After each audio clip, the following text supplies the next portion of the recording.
Olá, assombrados, eu sou Ana Paula e vou contar um relato para vocês neste tipo ao vivo de hoje. E aí, tudo bem? Espero que sim, que esteja tudo bem. Já vou pedindo para você deixar o seu like neste vídeo. Não se esqueça da Loja Assombrada e se ainda não é inscrito no canal, se inscreva, tem vídeo novo todos os dias. Ok? Ó, Caixa Assombrada, Bruxa Natural disponível para vocês, tá? Garante a sua antes que acabe. Tá bem legal, quase que uma continuação aí da Bruxa Verde, né, que já teve. Bom, vamos então ao relato de hoje, que é este daqui, A Casa Amarela. Vamos ver do que se trata? Vamos! Oi, Ana, olá, assombrados. Ana, antes de tudo, já adianto que não vou usar nome de ninguém aqui. E peço também que me chame pelo nome fictício de Senhora Adams. Tá bom, ela não quer ser chamada de fulana. Pois como pretendo mandar alguns outros relatos, e eu tenho bastante, eu quero que o pessoal e você me reconheçam por esse codinome, Senhora Adams. E eu sou uma apaixonada pelos Adams, desde criança. A Mortícia, pra mim, assim, é o auge, lindíssima, eu sou apaixonada, enfim. Sou de Sergipe, tenho 26 anos, tenho 2 filhos, um de 5 e outro de 3 anos. Acompanho vocês há muito tempo, sempre amei o sobrenatural e o desconhecido. E quando descobri os seus relatos, me apaixonei de cara. E Ana, eu te assisto todo santo dia, há anos. Que legal, muito obrigada. É de lei, até quando eu viajo com a minha família, na hora de dormir eu ponho você antes. Eu ouço você enquanto trabalho, porque eu trabalho com artesanato. Eu ouço você para dormir. Eu ouço fazendo as coisas de casa. Todo mundo aqui em casa sabe quem você é. Você é praticamente da família. Gosto muito da sua família, de você, dos bichinhos, da sua personalidade. Você é linda. Muito obrigada, viu, de coração. Bom, bora pro relato. Perdão pela introdução, eu falo bastante. Então, Ana, eu percebi que eu vejo coisas desde criança. Não só vejo, como ouço, sinto presenças, cheiros. A minha mãe, hoje em dia, me conta que até quando eu era muito pequenininha, lá com uns 2 ou 3 aninhos, eu conversava com coisas que ninguém via. Hoje eu vim contar sobre uma casa que eu morei com a minha família. E essa casa é um pesadelo para mim. Eu não gosto de pensar, né? Eu não gosto nem de pensar nela. E no que eu passei lá, né? Eu fui muito atormentada lá. A coisa começou quando a minha mãe chegou para me dizer que nós íamos alugar uma casa. Nesse tempo, estávamos morando com a minha avó. Era bastante gente lá e tal, e a minha mãe decidiu se mudar para essa tal Casa Amarela. É assim que chamamos a casa até hoje. A casa fica pertinho da casa da minha avó. É só virar a rua e andar mais um tantinho. Eu nunca gostei da rua em que essa casa fica. Porém, minha mãe não se amedrontou com isso, mesmo sendo uma rua um tanto perigosa. E a minha mãe, por algum motivo que ninguém entende, sempre achou essa casa linda e perfeita pra gente. Olha, eu não sei por quê. Porque ela não tem nada de especial, nem de bonito. Não tem nem varanda, nem quintal. A porta da sala já dá direto pra rua mesmo. Bom, ela fechou logo com o homem responsável pelo aluguel. Em um determinado dia, nós nos juntamos para fazer a mudança, para limpar a casa e tal. Ana, a minha primeira impressão já não foi legal. Eu não me senti bem ali. Eu sentia uma energia ruim, pesada, estranha, quase que palpável. Eu sentia que alguém nos espiava a todo momento. Eu senti algo muito estranho no quarto onde ia ficar com a minha irmã mais nova. Ela tinha uns 4 ou 5 anos na época. Já na primeira noite, eu tive uma crise de sonambulismo. A minha mãe disse que eu me sentei em um dos sofás da sala e fiquei olhando para um ponto fixo no canto do teto na parede da sala. Nessa mesma semana, eu me sentia vigiada por algo nesses cantos da sala, lá no alto. Minha mãe relatava algumas coisinhas, vez ou outra, com o passar do tempo também. Mas o pessoal que mais sofreu, ou a pessoa que mais sofreu na casa mesmo fui eu. Ah, tá. Então a mãe dela relatava, acho que presenciava uma coisinha ou outra também com o passar do tempo. Mas a pessoa que mais sofreu mesmo ali fui eu, a moça que nos conta essa história. Bom, eu tive crises de sonambulismo constantes. Outra vez, o meu namorado, na época, foi dormir lá, com muito custo, por conta da minha mãe. Mas ele me contou que foi muito assustador para ele, porque na parte da manhã, depois que todo mundo já tinha saído para fazer suas coisas, eu estava dormindo no sofá e ele do lado, num colchão no chão. Ele relatou que eu levantei, sonâmbula, com os olhos abertos, tipo arregalados, e comecei a andar em círculos, em volta da mesa da cozinha. Ele achou engraçado no início, mas depois não deu certo não. Começou a ficar com medo. Ele me chamava e eu não respondia. Eu fiquei circulando lá por uns bons minutos. Depois voltei para o sofá e fiquei imóvel, sentada. Eu não piscava. Aí eu olhei para o alto da sala e fiquei por mais outros bons minutos assim. E ele dizia que sentia muito medo. Ele me chamava, ele me puxava e não adiantava. Eu voltei a dormir depois de um tempo, mas depois tornei a me levantar e sentada comecei a me balançar freneticamente para frente e para trás. Ana, eu imagino a cena e não consigo nem entender como seria me ver assim. Olha, ele sentiu tanto medo, coitado, muito medo, né? E como um rapaz crescido em igreja, ele repreendeu e com muito custo conseguiu me fazer voltar a dormir. Bom, aquele ponto alto lá na sala me incomodou o tempo todo, até eu sair de lá, daquela casa. E nós moramos por um bom tempo. Aquele ponto, acho, na sala me incomodou todo o tempo que estivemos naquela casa, até eu me mudar de lá. E olha que, acho que moramos um bom tempo naquela casa. Eu via coisas no banheiro. Certa vez eu estava na sala assistindo TV com a minha prima e eu vi algo enorme no banheiro, que do sofá da sala dava para ver certinho. Era um ser muito alto. Ele chegava a se envergar assim para caber dentro do banheiro. Ele era muito preto, com dedos longos, pernas enormes, não tinha rosto, mas eu sabia que ele estava nos vigiando. E a cabeça não era redonda como a nossa, era algo como uma fumaça negra que se estendia pelo teto. Meus olhos se encheram de lágrima e eu falei para essa minha prima. Eu acho que eu contei, né, o que eu estava vendo para essa minha prima. E Ana, ela duvidou. E ainda com gracinha disse que ia até lá. Cara, que angústia.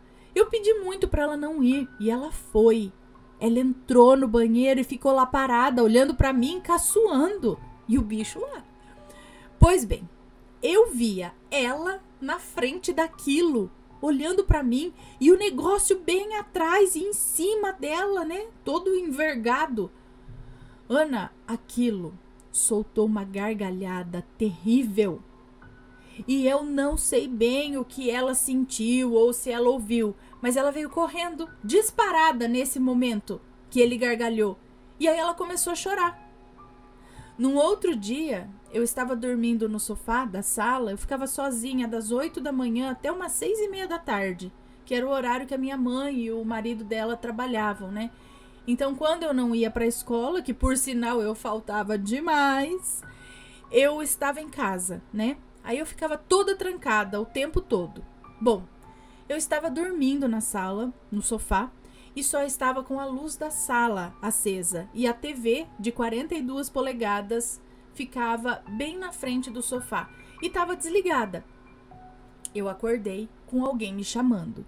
E quando abri os olhos, a primeira coisa que eu vi foi o meu reflexo na TV, deitada, encolhida no sofá, porém tinha algo comigo.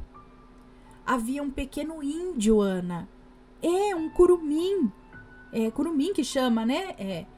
Um menino indígena, de uns 4 anos aparentemente. Ele estava sentado no sofá, logo ali nos meus pés, paradinho, me olhando pelo reflexo da TV. Ele tinha o cabelo bem pretinho, tava com pinturas vermelha e preta assim, e com colares. Algo no braço também, algo tampando as partes íntimas. Ana, eu não dormi pensando em algo assim, nem nada. Ah, tá. Eu não dormi pensando em algo assim relacionado a índio e tal. Nada. Assim, não tava pensando, assistindo nada a respeito. Foi algo que eu vi mesmo, assim, do nada. E tomei um susto.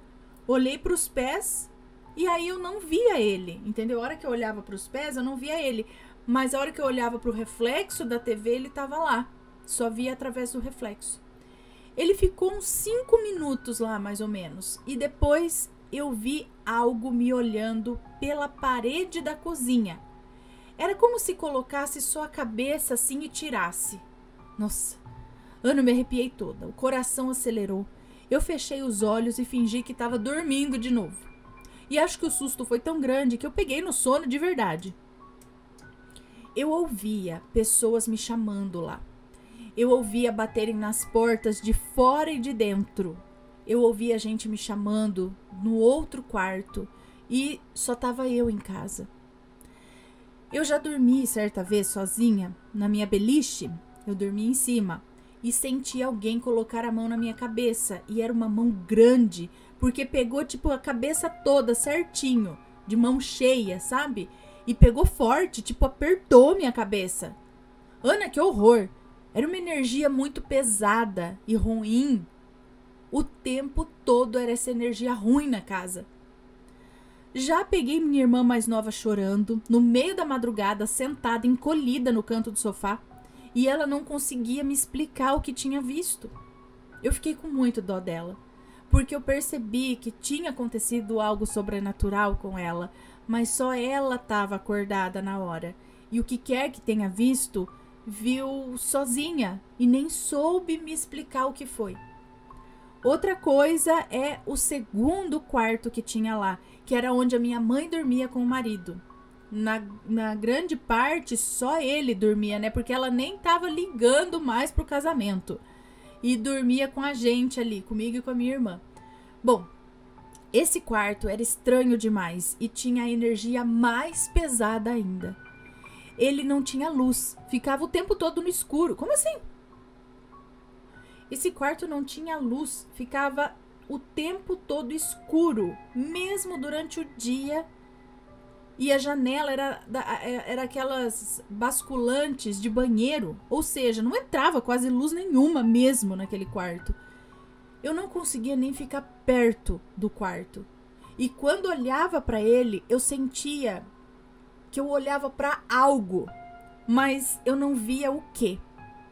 Pois bem, minha irmã começou a me relatar que não gostava de lá, que tinha alguma coisa lá.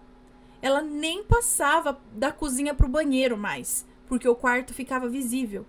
Meu Deus, Ana, tinha algo ali naquele quarto, mas com certeza. O telefone da casa tocava do nada, era só comigo, e quando eu tava sozinha em casa, em horários aleatórios, tipo, teve vezes que tocou às 3 da manhã, às 10:30 da manhã, 1 hora da tarde, e quando eu ia atender, eu ouvia uns sussurros estranhos e roucos e mais nada. E não importava o que eu falasse, não respondiam. Era sempre esses sussurros e não dava para entender. Eu parei de atender depois de um tempo, pois eu me arrepiava toda, eu morria de medo. Deus me livre. Comecei a ficar muito atribulada.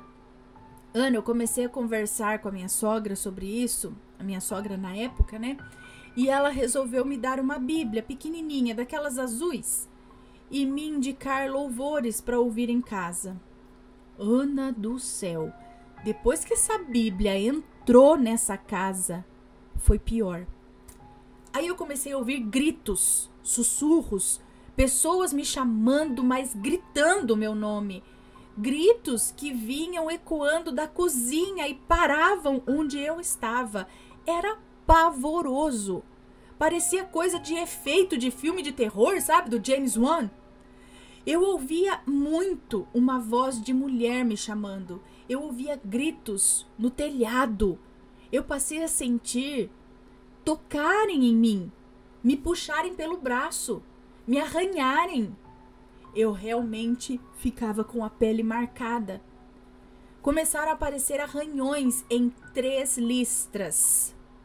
E eu sei o que falam sobre isso. né? Lembra que a gente falou a respeito do 3 aqui em outro relato? Apareceu na minha costela, no braço, nas coxas, nas costas. Eu tinha pavor de ficar naquela casa sozinha. Outro dia eu ouvi os gritos no telhado e alguém me empurrou contra o meu guarda-roupas. Ao mesmo tempo, a minha Bíblia que eu ganhei foi jogada de dentro do guarda-roupa pro chão. Ela foi jogada, ela não caiu. Ana, horrível, horrível. Foi piorando, muito mesmo. Eu fui ficando muito ruim da cabeça. Eu ouvia algo que queria que eu tirasse a minha vida. Queria que eu me cortasse.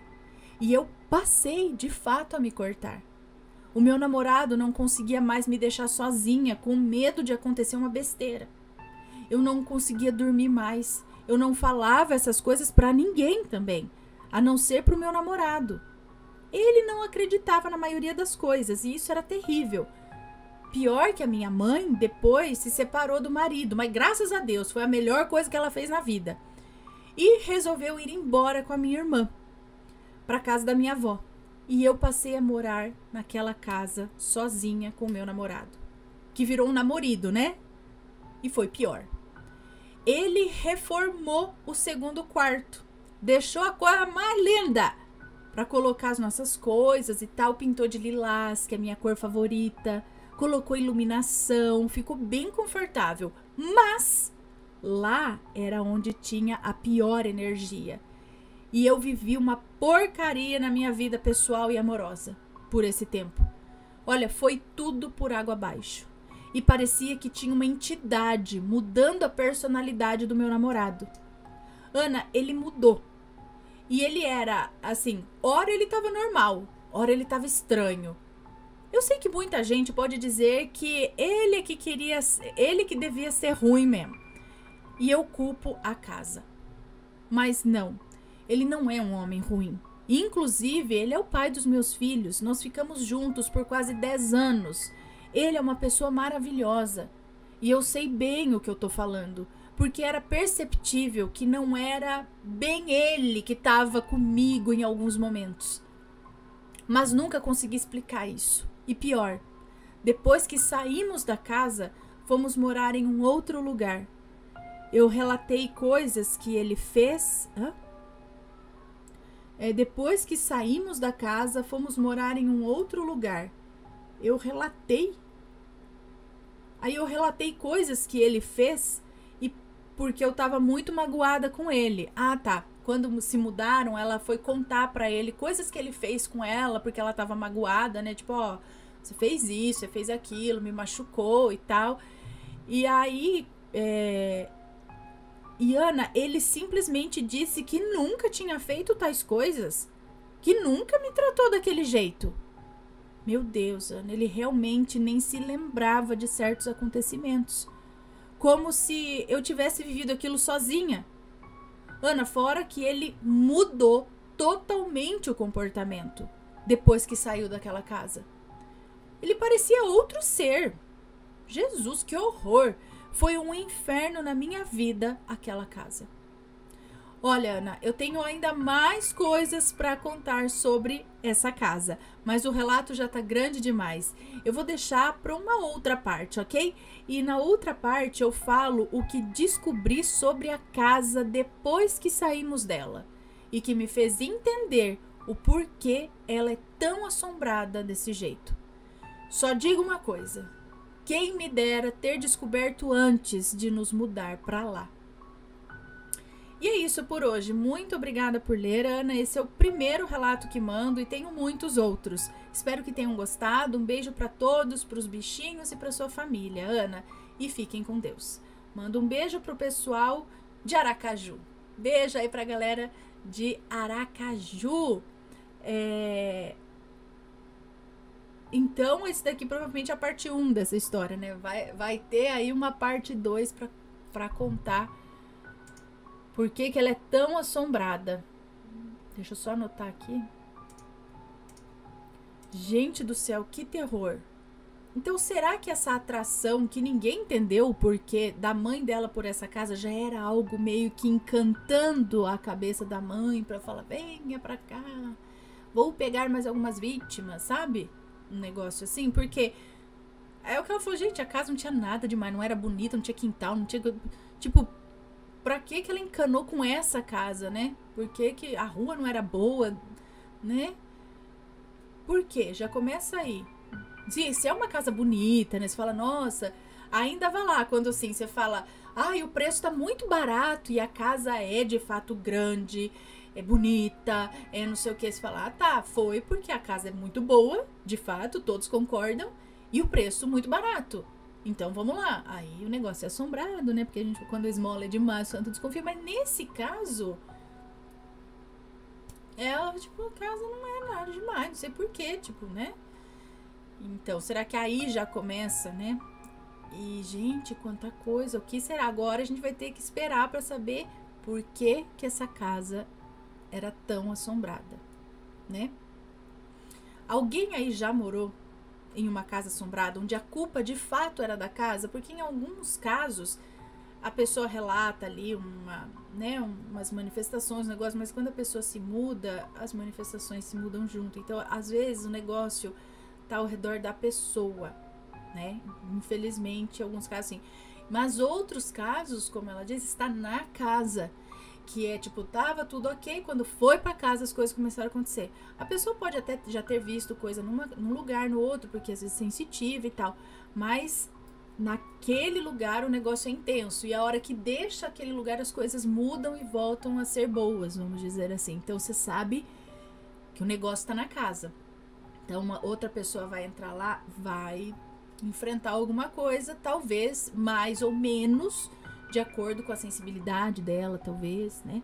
Então tenha essas diferenças, talvez assim. Bom, pessoal, alguém aí já morou numa casa assombrada? Conta pra gente como foi a sua experiência, tá? E se for comentar, que seja com respeito sempre, ok? Bom, esse foi o relato de hoje. Um grande beijo pra vocês e a gente se vê no próximo relato. Fui. Tchau, tchau.